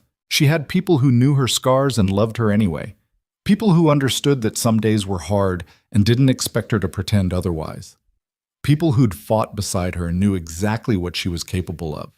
And she had Cole, steady, stubborn, broken but healing Cole, who looked at her like she was worth the trouble of knowing. Who built her ramps and cooked her dinner and sat with her on bad days without trying to fix her because he understood that some things couldn't be fixed, only survived. It wasn't the life she'd planned. It wasn't the fairy tale ending where everything magically became perfect, but it was real, and it was hers, and that was more than enough. One evening in early autumn, as the three of them sat on Cole's porch watching the sun set behind the mountains, Lily asked a question that had been building for months. "Are you two going to get married?" Cole choked on his coffee. Vanessa laughed so hard she nearly fell out of her chair. "What?" Lily looked between them, confused. You like each other. You're together all the time. That's what married people do. We're not dating, Vanessa managed to say. Why not? Because, Vanessa looked at Cole helplessly. Because we're figuring things out, Cole said carefully, taking it slow. You've been taking it slow for a year and a half. Kid's got a point, Vanessa said. Cole glared at her. Not helping. Lily crossed her arms. I think you should date. I like Vanessa, and you're nicer when she's around. I'm always nice. No, you're not. You're grumpy. I'm not. Cole stopped, looked at Vanessa. Am I grumpy? Extremely. He sighed. Fine. I'm grumpy. But less grumpy when Vanessa's here, Lily pressed. Yeah, less grumpy. Lily grinned triumphantly. So date her. After Lily went inside, Cole and Vanessa sat in awkward silence for a full minute before Vanessa started laughing again. She's not wrong, Vanessa said. About me being grumpy? About us? Vanessa looked at him. We've been circling this for a year and a half. Maybe it's time we stopped pretending we're just friends. Cole was quiet for a long time. Then he said, I don't know if I'm ready. I don't know if I am either. Vanessa reached over and took his hand. But maybe we don't need to be ready. Maybe we just need to try. Cole looked at their joined hands. What if I mess it up? Then we'll figure it out. That's what we do. She smiled. We survive. Yeah. Cole smiled back. We do. He leaned over and kissed her, gentle and tentative and terrified. Vanessa kissed him back, her heart pounding, and thought about how strange it was that the worst night of her life had led to this, to a cabin in the mountains, to a man who understood trauma because he carried his own, to a little girl who'd decided Vanessa was family, whether she liked it or not, to a life that wasn't about winning or losing or being stronger than everyone else, just about being human, being real, being loved. When they pulled apart, Cole was smiling. Lily's going to be insufferable about this. Yeah, Vanessa agreed. She is. Worth it, though. Yeah, it is. They sat there on the porch holding hands while the stars came out overhead. Two people who'd been broken by different tragedies but had somehow found their way to each other. Who'd learned that survival wasn't the same as living, that strength wasn't about standing alone, that healing didn't mean forgetting the past, it meant building a future despite it. It wasn't perfect. Some days were still hard. Some nights Vanessa still woke up shaking from nightmares about the crash. Some mornings Cole still stared at Claire's picture and felt the weight of loss settle on his chest. But they had each other now. And they had Lily. And they had this small patch of earth where they'd learned to stop running from their scars and start building something worth keeping. That was the thing Vanessa had finally understood after 30 years of fighting everyone around her. Power couldn't keep you safe. Money couldn't fill the empty spaces. Success couldn't protect you from the things that really mattered. Only people could do that. Real, flawed, complicated people who chose to stay even when things got hard, who built you ramps when you couldn't climb stairs, who fought beside you when the world tried to break you, who loved you not despite your scars, but because they understood that scars were proof you'd survived something worth surviving. And if that wasn't worth more than $1 billion empire, Vanessa didn't know what was. Years later, when people asked her about that winter when everything changed, Vanessa would tell them the truth. She'd tell them about the night she crashed through a guardrail and thought she'd die alone in the snow, about the man who saved her when he had every reason not to, about the fight to expose corruption that nearly cost them everything, about a 7-year-old girl who taught her that being brave meant being scared but doing it anyway. And she'd tell them what she learned from all of it, that survival wasn't the goal, living was, really living, messy and imperfect and full of people who made you vulnerable but also made you whole. That strength came not from standing alone, but from knowing when to reach out for help. That healing didn't mean erasing your past. It meant carrying it forward into something better. And that sometimes the worst moments of your life led you exactly where you needed to be, to a small cabin in the mountains, to people who understood trauma because they'd survived their own, to a life built not on power or control or endless fighting, but on connection and trust, and the simple radical act of letting yourself be loved. That was the real victory, not defeating her enemies, not exposing corruption or saving her company or proving she was strong enough to survive anything. The real victory was this: standing on a deck overlooking the mountains, with Cole's arm around her shoulders and Lily's laughter echoing through the trees, and finally, feeling like she'd found something worth more than all the money in the world. She'd found home. And she'd found it in the last place she ever expected to look.